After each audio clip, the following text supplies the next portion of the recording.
LDF convener സ്ഥാനം രാജിവെക്കാൻ ഒരുങ്ങി പി ജയരാജൻ രാജിവെച്ചു. അദ്ദേഹത്തെ കൺവീനർ സ്ഥാനത്ത് നിന്ന് നീക്കിയെന്നാണ് അറിയുന്നത്. വിവരങ്ങളുമായി ഇപ്പോൾ ബിനോയ് ചേരുന്നുണ്ട്. ബിനോയ്, അല്പസമയം മുൻപ് എ.ജി. ജോർജ് നമ്മളോട് സംസാരിക്കുകയുണ്ടായി. ഈ തെരഞ്ഞെടുപ്പ് അടുക്കാൻ പോകുന്ന സാഹചര്യത്തിൽ തദ്ദേശ തെരഞ്ഞെടുപ്പും വയനാട് ഇലക്ഷനും ഒക്കെ തെരഞ്ഞെടുപ്പ് സാഹചര്യത്തിൽ മുൻനിർത്തി ഒരു മുഖം മിനുക്കൽ നടപടിയിലാണ് ഇപ്പോൾ പാർട്ടിക്കകത്ത് ഉണ്ടായിരിക്കുന്നത് എന്നൊരു ആരോപണം അദ്ദേഹം ഉന്നയിക്കുകയുണ്ടായി. ഇക്കാര്യത്തിൽ എന്താണ് പറയാനുള്ളത്? അല്ല, ഇതിനകത്ത് നമ്മൾ മനസ്സിലാക്കേണ്ടത് കഴിഞ്ഞ പാർലമെന്റ് തെരഞ്ഞെടുപ്പിൽ വലിയ തരത്തിലുള്ള പരാജയം ഉണ്ടായി. അതിന് തൊട്ടു പിന്നാലെയാണ് ഇപ്പോൾ വലിയ തരത്തിൽ വലിയ ചർച്ചയുണ്ടാവുന്നു. കാരണം കേരളത്തിൽ തൃശ്ശൂരിൽ ആദ്യമായി ബി ജെ പി സ്ഥാനാർത്ഥി ജയിച്ച് പാർലമെന്റിലേക്ക് പോകുന്നു. ഇതെല്ലാം തന്നെ വലിയ തരത്തിലെ ചർച്ചയായിട്ട് മാറിയിരുന്നു. അതിന് തൊട്ടു പിന്നാലെ പാർട്ടി സംസ്ഥാന നേതൃത്വവും ദേശീയ നേതൃത്വവും ഇടപെട്ടുകൊണ്ട് എല്ലാ മേഖലകളിലും ഈ പരാജയ കാര്യങ്ങളും ബി ജെ പിയുടെ വിജയവുമെല്ലാം ചർച്ച ചെയ്തിരുന്നു. അന്ന് തന്നെ ഇ പിയുടെ കാര്യത്തിലും വലിയ ചർച്ചകൾ ഉയർന്നു വന്നിരുന്നു. കാരണം ഇ പിയെ പോലുള്ള ഒരു ഇടതുമുന്നണി കൺവീനർ, പ്രത്യേകിച്ചും വലിയ രാഷ്ട്രീയ രംഗത്തെ പരിണിതപ്രജ്ഞനായ CPM നേതാവ് ഇത്തരത്തിൽ ഒരു ബി ജെ പി നേതാവുമായി ചർച്ച നടത്തുക, ആ ചർച്ച തെരഞ്ഞെടുപ്പുമായി വളരെ അടുത്ത ദിവസങ്ങളിൽ ഇത് പാർട്ടിക്കകത്ത് വലിയ തരത്തിലെ ചർച്ചയുണ്ടാവുകയും അന്നത്തെ പല യോഗങ്ങളിൽ ഇ പി വിട്ടുനിൽക്കുകയൊക്കെ ചെയ്തതെന്ന് നമ്മൾ കണ്ടതാണ്. അന്ന് മുതൽ തന്നെ പാർട്ടിക്കകത്ത് ഒരു തീരുമാനം ഉണ്ടാകും എന്ന് പ്രതീക്ഷിച്ചിരുന്ന രാഷ്ട്രീയ നേതൃത്വ നിരയിലുള്ളവരും ഉണ്ടായിരുന്നു. പ്രത്യേകിച്ചും ഘടകകക്ഷികളുടെ ഭാഗത്ത് നിന്നും വലിയ തരത്തിലുള്ള ആരോപണം ഉയർന്നു പൊങ്ങിയിരുന്നു. ബി ജെ പിയുമായി ഇ പി ജയരാജൻ, അല്ലെങ്കിൽ ബി ജെ പി നേതാവുമായി ഇ പി ജയരാജൻ നടത്തിയ ചർച്ച, സാധാരണ ഒരു നേതാവാണെങ്കിൽ ഈ ചർച്ചയ്ക്ക് വലിയ മുഖവില നൽകേണ്ട കാര്യമില്ല. പ്രത്യേകിച്ചും ഇടതുമുന്നണിയെ കേരളത്തിൽ നയിക്കുന്ന എന്തായാലും തുടരുക. ഇപ്പോൾ പ്രതിപക്ഷ നേതാവ് വി ഡി സതീശൻ മാധ്യമങ്ങളോട് സംസാരിക്കുന്നുണ്ട്. തത്സമയം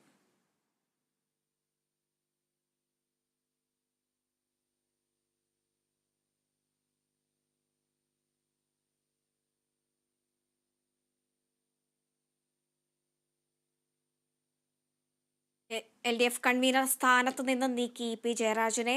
ഇപ്പോൾ ബിനോയിലേക്ക് തന്നെ തിരിച്ചു പോവുകയാണ്. ബിനോയ്, ഇപ്പോൾ ഇങ്ങനെയൊരു സ്ഥാനത്ത് നിന്ന് അദ്ദേഹത്തെ നീക്കിയ സ്ഥിതിക്ക് പകരക്കാരൻ ആരെന്നുള്ളൊരു ചോദ്യം അവിടെ ഉയരുന്നുണ്ട്. ആരുടെയൊക്കെ പേരുകൾ വരാനാണ് സാധ്യത? അത്തരത്തിലുള്ള എന്തെങ്കിലും വിവരങ്ങൾ ലഭിക്കുന്നുണ്ടോ? നിലവിൽ ധൃതി പിടിച്ചൊരു LDF കൺവീനറെ ഇപ്പോൾ കൊണ്ടുവരാനുള്ള സാധ്യത ഇല്ല. കാരണം ഇതിന് ചില കീഴ്വഴക്കങ്ങളുണ്ട്. CPMന്റെ യോഗങ്ങൾ ചേരണം, LDF യോഗം ചേരണം. ആ LDF യോഗത്തിന് ശേഷമായിരിക്കും ഇടതുമുന്നണി കൺവീനറായി ആരെ കൊണ്ടുവരണം എന്ന കാര്യത്തിൽ ഒരു തീരുമാനമെത്തുക. അത് വരും ദിവസങ്ങളിൽ LDF യോഗം ചേരും. എന്നാൽ ഇവിടെ വരുന്ന പ്രസക്തമായ ഒരു കാര്യം, ഇ പി ജയരാജനെതിരെ മറ്റെന്തെങ്കിലും നടപടി പാർട്ടിയുടെ ഭാഗത്തുനിന്നുണ്ടാകുമോ എന്നുള്ള കാര്യമാണ് നമ്മൾ മനസ്സിലാക്കേണ്ടത്. കാരണം അത്തരത്തിൽ രൂക്ഷമായ ചർച്ചയാണ് കഴിഞ്ഞ ദിവസം സംസ്ഥാന സെക്രട്ടേറിയറ്റിലും തുടർന്ന് ഇന്നത്തെ സംസ്ഥാന സമിതി യോഗത്തിൽ ചർച്ച ചെയ്യാൻ തീരുമാനിച്ചിരുന്നത്. കാരണം സംഘടനാപരമായി ഉള്ള ചർച്ചകളിൽ പാർട്ടി നേതാക്കന്മാരുടെ ഭാഗത്തുനിന്നുണ്ടാകുന്ന വീഴ്ചകളായിരിക്കും പ്രധാനമായും ചർച്ച ചെയ്യപ്പെടുക. പ്രത്യേകിച്ചും സംഘടനയുടെ മുന്നോട്ട് പോക്കിന് വിഘാതമുണ്ടാക്കുന്ന തരത്തിൽ ഏതെങ്കിലും നേതാക്കൾ പ്രവർത്തിച്ചു കഴിഞ്ഞാൽ അത് ചർച്ച ചെയ്യണം. അത്തരത്തിൽ ആ നേതാവിന്റെ ഭാഗത്തു നിന്ന് വീഴ്ചയാണ് ഉണ്ടായതെങ്കിൽ അത് കൃത്യമായും പരിഹരിക്കുന്നതിനുള്ള നടപടി ഉണ്ടാകണം. ഇതാണ് സംഘടനാപരമായ ചർച്ച കൊണ്ട് പാർട്ടി തീരുമാനിക്കുക. അങ്ങനെ സംഘടനാപരമായ ഒരു ചർച്ചയിലേക്ക് പാർട്ടിയോ അല്ലെങ്കിൽ പാർട്ടിയുടെ മറ്റ് ഘടകങ്ങളോ കടന്നു കഴിഞ്ഞാൽ തീർച്ചയായിട്ടും LDF കൺവീനർ ആയിരുന്ന ഇ പി ജയരാജനെതിരെ വരുന്ന ചോദ്യശരങ്ങൾ ചെറുതായിരിക്കില്ല. അതിനെല്ലാം തന്നെ മറുപടി നൽകേണ്ടി വരും. അതുകൊണ്ടാണ് ഇന്നലെ തന്നെ പാർട്ടി സെക്രട്ടേറിയറ്റ് യോഗത്തിൽ നിന്നും തനിക്ക് കിട്ടിയ അനുഭവങ്ങളിൽ നിന്നും വളരെ കൂടുതലായിരിക്കും ഇനി സംസ്ഥാന സമിതി യോഗത്തിലെ സംഘടനാ ചർച്ചയിൽ നിന്ന് അദ്ദേഹത്തിന് തന്നെ മനസ്സിലായി. അതുകൊണ്ടാണ് രാജിസന്നദ്ധ പാർട്ടി നേതൃത്വത്തെ അറിയിച്ചുകൊണ്ട് അദ്ദേഹം കണ്ണൂരിലേക്ക് പോയത്. എന്നാൽ അവിടെ രാജി സ്വീകരിക്കുന്നതിന് പകരം LDF കൺവീനറെ തൽസ്ഥാനത്ത് നിന്ന് നീക്കം ചെയ്തുകൊണ്ട് ആണ് പാർട്ടി തീരുമാനത്തിൽ വന്നിരിക്കുന്നത്. ഇനി LDF കൺവീനറെ നീക്കം ചെയ്യണമെന്നുണ്ടെങ്കിൽ LDF യോഗം ചേരണം. നമ്മളോട് കൂടെ ചേരുന്നുണ്ട്. ശ്രീ എം ലിജു, ഇപ്പോൾ ഇ പി ജയരാജനെ കൺവീനർ സ്ഥാനത്ത് നിന്നും നീക്കി എന്നുള്ള വാർത്തയാണ് പുറത്തു വരുന്നത്. ഈ നിമിഷത്തിൽ എന്താണ് പ്രതികരിക്കാനുള്ളത്? ഇ പി ജയരാജനെ CPM കൺവീനർ സ്ഥാനത്ത് നിന്നും മാറ്റിയതോടെ ലോക്സഭാ തെരഞ്ഞെടുപ്പ് സമയത്ത് ഉയർന്നു വന്നിരിക്കുന്ന വിവാദങ്ങൾ ശരിയാണെന്ന് CPM സമ്മതിച്ചിരിക്കുകയാണ്. അത് വളരെ ഗുരുതരമായൊരു സാഹചര്യമാണ് സൃഷ്ടിക്കുന്നത്. CPMന്റെ നേതാക്കന്മാർക്ക് ഇന്നെത്തിയിരിക്കുന്ന ഒരു മൂല്യ ശൈഥില്യത്തിന്റെ സൂചനകളാണത്. BJPയുടെ കേന്ദ്രമന്ത്രിയുമായി നേരിട്ട് വീട്ടിൽ വെച്ച് ചർച്ച നടത്തിയെന്ന് ജയരാജന്റെ വാർത്ത പുറത്തു വന്നത് അത് ഈ CPM നേതാക്കന്മാരോ ജയരാജനും പറഞ്ഞിട്ടല്ല, BJPയുടെ നേതാക്കന്മാരാണ് അത് പുറത്തുവിട്ടത്. ഇത്തരം എത്ര CPM നേതാക്കന്മാർ സമാനമായ രീതിയിൽ BJPയുമായി ബന്ധം പുലർത്തുന്നു എന്നതിനെ കുറിച്ചുള്ള ഒരു ധവളപത്രം യഥാർത്ഥത്തിൽ CPM പുറത്തിറക്കണം. അങ്ങനെയാണെങ്കിൽ എത്ര പേര് ഇനിയിപ്പോ സംസ്ഥാന സെക്രട്ടേറിയറ്റിലും സംസ്ഥാന കമ്മിറ്റിയിലും ഒക്കെ കാണും എന്നുള്ള ഒരു സംശയത്തിലൂടെയാണ് കേരളം കടന്നു പോകുന്നത്. എന്താണെങ്കിലും CPM ഒരു ഇപ്പിക്കെതിരെയുള്ള ഒരു നടപടി മാത്രമല്ല കേരളം പ്രതീക്ഷിക്കുന്നത്. ഇതുമായി ബന്ധപ്പെട്ടുള്ള വിശദാംശങ്ങൾ കൂടി CPM പുറത്തുവിടാൻ തയ്യാറാകണം. എന്തായിരുന്നു ചർച്ച? കേവലം സൗഹൃദ സന്ദർശനം മാത്രമായിരുന്നു? അങ്ങനെയുള്ള അതോടൊപ്പം തന്നെ ഈ കഴിഞ്ഞ ലോക്സഭാ തെരഞ്ഞെടുപ്പിൽ BJPയെ തൃശ്ശൂരിൽ ഉൾപ്പെടെ CPM സഹായിച്ചിട്ടുണ്ടോ? ഏതെങ്കിലും ഒരു പാക്കേജിന്റെ അടിസ്ഥാനത്തിലാണോ? കേസുകൾ എടുത്ത് തുടങ്ങി എന്തെങ്കിലും പാക്കേജിന്റെ അടിസ്ഥാനത്തിലാണോ ഇത്തരം സന്ദർശനങ്ങൾ നടത്തുന്നത്? ഇതെല്ലാം കേരളത്തിന് അറിയേണ്ടതുണ്ട്.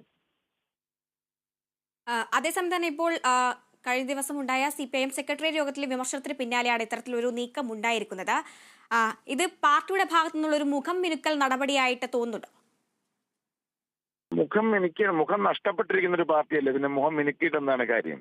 അവര് ജനവിരുദ്ധരാണ്. പെൻഷൻ കേരളത്തിന്റെ സാമ്പത്തിക സ്ഥിതി അവർ തകർത്തു. ഇവരുടെ നയങ്ങൾ കാരണം തൊഴിലില്ലായ്മ വർദ്ധിക്കുന്നു. പ്രാദേശിക തലത്തിൽ വലിയ തോതിലുള്ള അഴിമതി CPM നേതൃത്വത്തിലുണ്ട്. ഹേമ കമ്മിറ്റി റിപ്പോർട്ട് പോലെയുള്ള കാര്യങ്ങൾ പുറത്തു വരുമ്പോൾ സ്ത്രീ സുരക്ഷയ്ക്ക് എത്രമാത്രം ഭീഷണിയാണെന്ന് വ്യക്തമാവുന്നു. മുകേഷ് കൃത്യമായ പരാമർശങ്ങൾ ഉണ്ടെന്നറിഞ്ഞിട്ടും കഴിഞ്ഞ നിയമസഭാ തെരഞ്ഞെടുപ്പിൽ സ്ഥാനാർത്ഥിയാക്കിയ പാർട്ടിയാണ്. അപ്പൊ ഇവരെത്രമാത്രം വലിയൊരു അധപ്പതനത്തിലാണ്. അപ്പൊ അതുകൊണ്ട് മുഖം മിനുക്കൽ കൊണ്ട് കാര്യമില്ല. മുഖം വീണ്ടെടുക്കാൻ എന്തെങ്കിലും മാർഗമുണ്ടോ എന്ന് ആലോചിക്കുന്നതായിരിക്കും ശരി. ഈ തദ്ദേശ തെരഞ്ഞെടുപ്പും വയനാട് ഇലക്ഷനൊക്കെ മുന്നിൽ കണ്ടുള്ള ഒരു നീക്കമായിട്ട് ഇതിനെ തോന്നുന്നുണ്ടോ? അല്ല, അതാണല്ലോ പ്രശ്നം. നമ്മൾ തെരഞ്ഞെടുപ്പുകളെ മുൻനിർത്തിയല്ല ഒരു രാഷ്ട്രീയ പാർട്ടി പ്രവർത്തിക്കേണ്ടത്. ഒരു രാഷ്ട്രീയ പാർട്ടിക്ക് സ്ഥിരമായ ചില മൂല്യങ്ങൾ ഉണ്ടാകണം, സ്ഥിരമായ ചില പ്രതിബദ്ധതകൾ ഉണ്ടാകണം ജനങ്ങളോടും സമൂഹത്തോടും ആ പാർട്ടി അംഗങ്ങളോടും അനുഭാവികളോടും. ഇതൊന്നും ഇല്ലാതെ പ്രവർത്തിക്കുന്ന ഒരു പാർട്ടിയാണ് CPM. അതുകൊണ്ട് തൽക്കാലം വയനാട് തെരഞ്ഞെടുപ്പ് വരുന്നത് കൊണ്ട് ജനങ്ങളെന്ന് വിശ്വസിച്ചോട്ടെ എന്ന് കരുതുന്ന ഇത്തരം കോസ്മെറ്റിക് സർജറി അല്ലെങ്കിൽ ഇത്തരം കോസ്മെറ്റിക് പ്രവർത്തനങ്ങൾ കൊണ്ട് CPM എന്ന് പറയുന്ന പാർട്ടിയുടെ നഷ്ടപ്പെട്ട ആത്മാവിനെ വീണ്ടെടുക്കാൻ സാധിക്കില്ല. അതാണ് സത്യം. ശരി, ശ്രീ ലിജു, ഒരു ചോദ്യം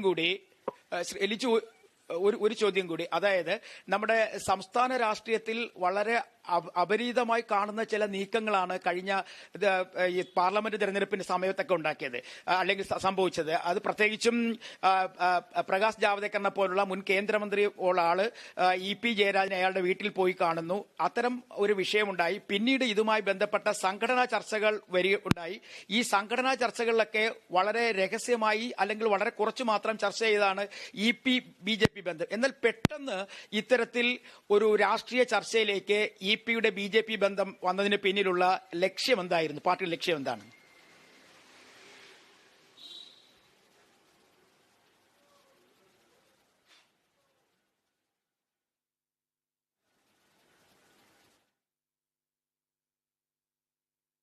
ശരി ബിനോയ്, ഇപ്പോൾ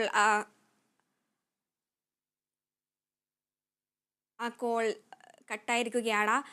ബിനോയ്, അതേസമയം തന്നെ ഇത്തരത്തിലൊരു നീക്കം ഉണ്ടാകുമ്പോൾ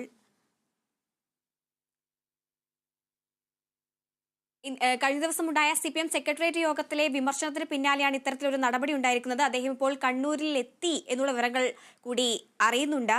കണ്ണൂരിൽ നിന്നൊരു പ്രതികരണം EP-യുടെ ഭാഗത്ത് നിന്ന് നമുക്ക് പ്രതീക്ഷിക്കാമോ? അല്ല, ഇതിനകത്ത് നമ്മൾ മനസ്സിലാക്കേണ്ടത് അദ്ദേഹം വ്യക്തമായി കഴിഞ്ഞ ദിവസങ്ങളിലൊക്കെ തന്നെ പറഞ്ഞിട്ട് പോയിരുന്നത്, അതായത് രാഷ്ട്രീയ കാര്യങ്ങൾ ഒന്നും തന്നെ കഴിഞ്ഞ ദിവസങ്ങളിൽ അദ്ദേഹം ചർച്ച ചെയ്തില്ല. പ്രധാനമായും ചർച്ച ചെയ്ത് മുകേഷുമായി ബന്ധപ്പെട്ട് നിലനിൽക്കുന്ന പ്രശ്നങ്ങളാണ്, ആ പ്രതിസന്ധികളാണ്. ആ പ്രതിസന്ധികൾ പാർട്ടിക്കും സർക്കാരിനും പരിഹരിക്കാൻ കഴിയും. അതിന് അദ്ദേഹം മുന്നോട്ട് വെച്ചത് കോൺഗ്രസിന്റെ 2 MLA-മാരും ഇത്തരത്തിലുള്ള ആരോപണം നേരിടുന്നു, അതുപോലൊരു ആരോപണമാണ് മുകേഷിനെതിരെയുമുള്ളത്, അതൊക്കെ ആ വഴിക്ക് പാർട്ടി നേരിടും എന്നൊക്കെ പറഞ്ഞു പോയതാണ്. എന്നാൽ ഇവിടെ അതല്ല മനസ്സിലാക്കേണ്ടത്.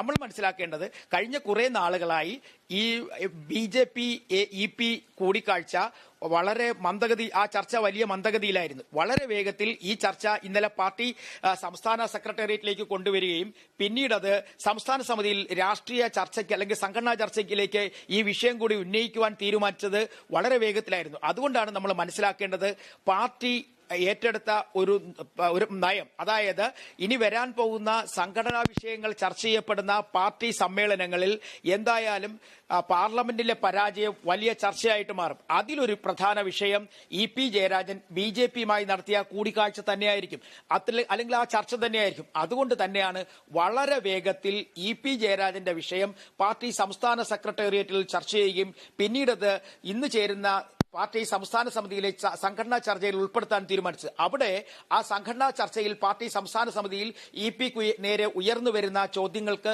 കൃത്യമായി മറുപടി നൽകേണ്ടി വരും. അത്തരത്തിൽ മറുപടി നൽകാൻ കഴിയാത്തൊരു സാഹചര്യം നിലനിൽക്കുന്നത് കൊണ്ട് തന്നെയാണ് പാർട്ടി നേതൃത്വത്തോട് ഇടതുമുന്നണി കൺവീനർ സ്ഥാനം താൻ രാജിവെക്കുന്നു എന്ന് അറിയിച്ചുകൊണ്ട് കണ്ണൂരിലേക്ക് മടങ്ങിയത്. ഒരു പക്ഷേ ഈ സാഹചര്യത്തിൽ അദ്ദേഹത്തെ നീക്കി എന്നുള്ള വിവരം പുറത്തു വരുന്ന സാഹചര്യത്തിൽ ഒരു പക്ഷേ അദ്ദേഹം പ്രതികരിക്കാനുള്ള സാധ്യതയുണ്ട്. അത് ഏത് തരത്തിലായിരിക്കും എന്നുള്ള ഇന്ന് പ്രതികരിക്കുമോ അല്ലെങ്കിൽ നാളെ ആകുമോ എന്നുള്ള കാര്യത്തിലൊരു അവ്യക്തത നിലനിൽക്കുന്നു. എന്തായാലും ഇതുമായി ബന്ധപ്പെട്ട് അദ്ദേഹം പ്രതികരിക്കും. അത് ഒരു പക്ഷേ പാർട്ടിക്ക് ദോഷം തരാത്ത തരത്തിലുള്ള ഒരു പ്രതികരണം തന്നെയായിരിക്കും അദ്ദേഹം പറയുന്നത്. കാരണം പാർട്ടിക്കെതിരെ നിലവിൽ അദ്ദേഹം ഒന്നും തന്നെ പറഞ്ഞിട്ടില്ല.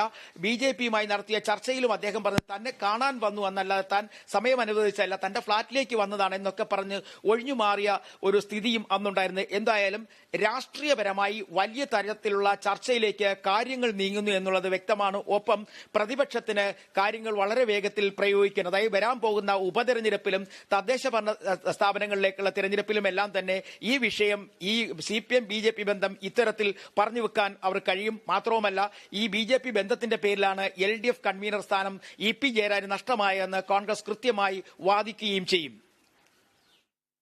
ശരി ബിനോയ്, നമുക്ക് ഈ വാർത്തയിലേക്ക് തന്നെ തിരിച്ചെത്താം ഒരു ഇടവേളയ്ക്ക് ശേഷം.